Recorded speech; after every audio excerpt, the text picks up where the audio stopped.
begins second research log for Project Reaper. This is Dr. Ivan operating out of Helios Research Facility. Today is the 27th day of the 11th Galactic Standard Month in the year 4216.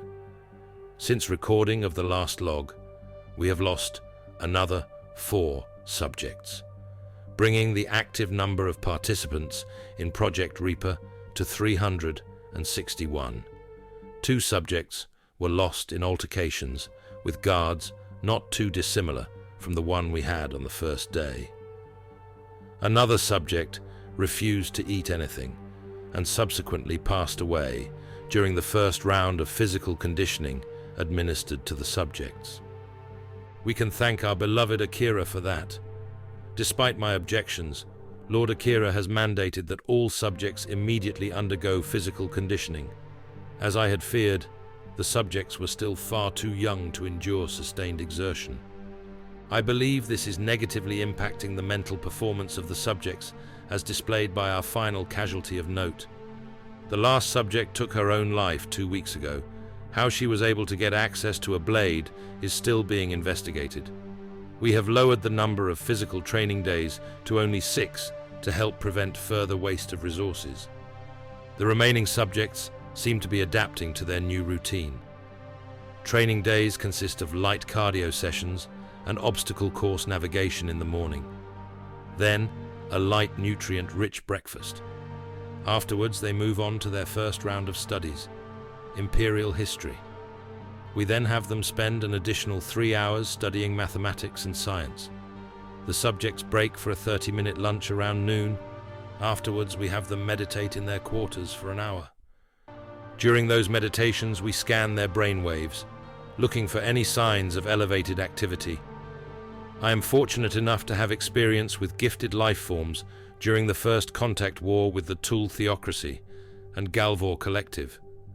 During the war, we were fortunate enough to capture a high-ranking Tool noble.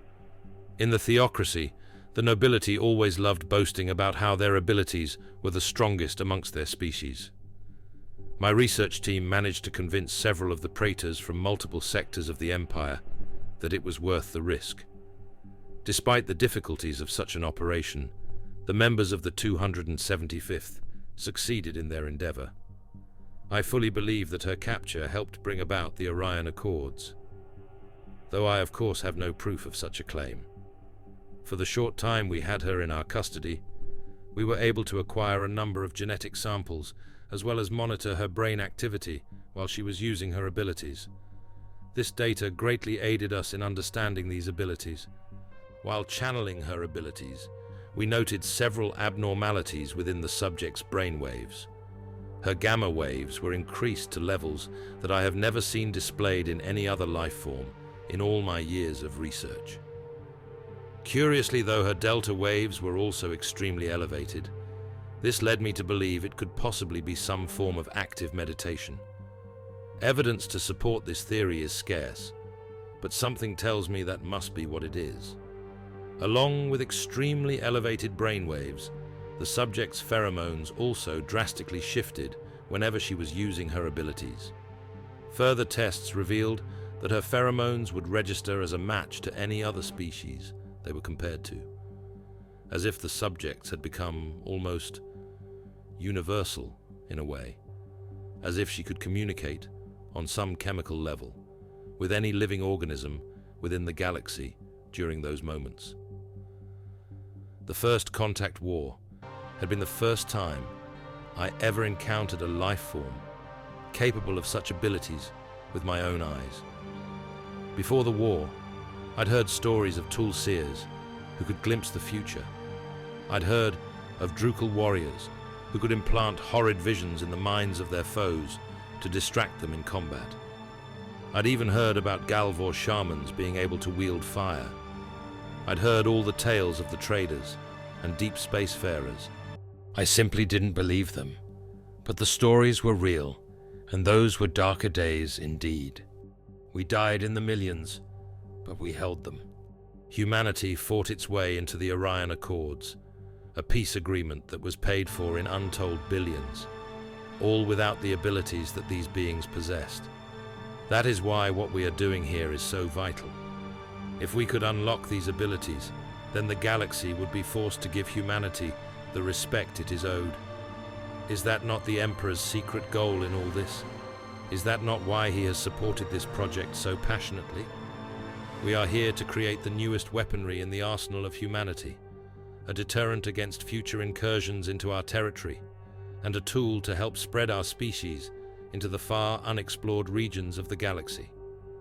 When they are finally ready for their deployment, our subjects will be the finest weapons the Empire has at its disposal. So, while we harden our subjects for war, we must also temper their minds. They will certainly be the first of their kind, but theirs will not be an easy existence. They must be able to endure the challenges and hardships ahead of them. The Emperor sent me something that he thinks will aid in that endeavor, a manuscript that was taken during the First Contact War at the siege of Rajin IV in the Mixer system. It was housed in the Great Crypt of Galtor, and is apparently one of many books the Galvor shaman meditate on while learning or mastering their abilities. The Emperor believes that when and if our subjects unlock these abilities, they will need guidance on how to wield such powers. Personally, I find it foolish to think that such a species could teach us anything, and I for one am not interested in artifacts. However, one of my assistants who is familiar with the Galvor language has offered to transcribe it. I instructed Dr. Carter to only do so on his off time. I don't want that nonsense to interfere with the real research. What is it, Lieutenant? Doctor, you're needed in the medical wing. Is another subject dead? No, Staff Sergeant Torgal lost it on another guard. Damn it. Pause log.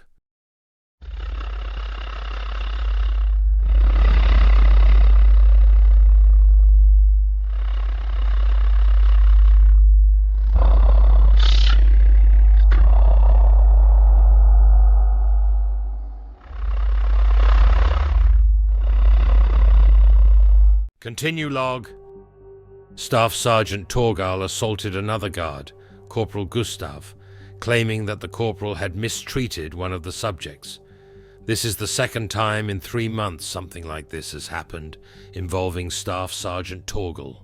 While I find his dedication to the preservation of project resources to be inspiring, I'm beginning to think there may be more to this.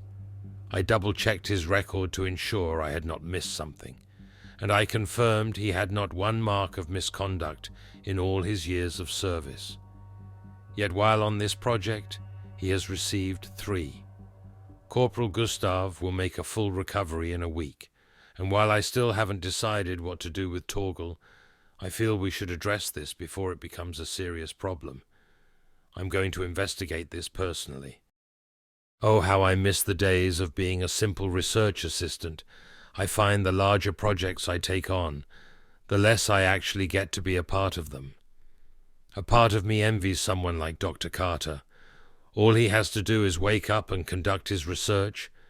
Then he gets to study some ancient book. I do miss simpler times like that in these moments. Difficult research problems are far simpler than difficult people. Unfortunately, due to the current circumstances at hand, I will be ending this log early. I will update the log as needed.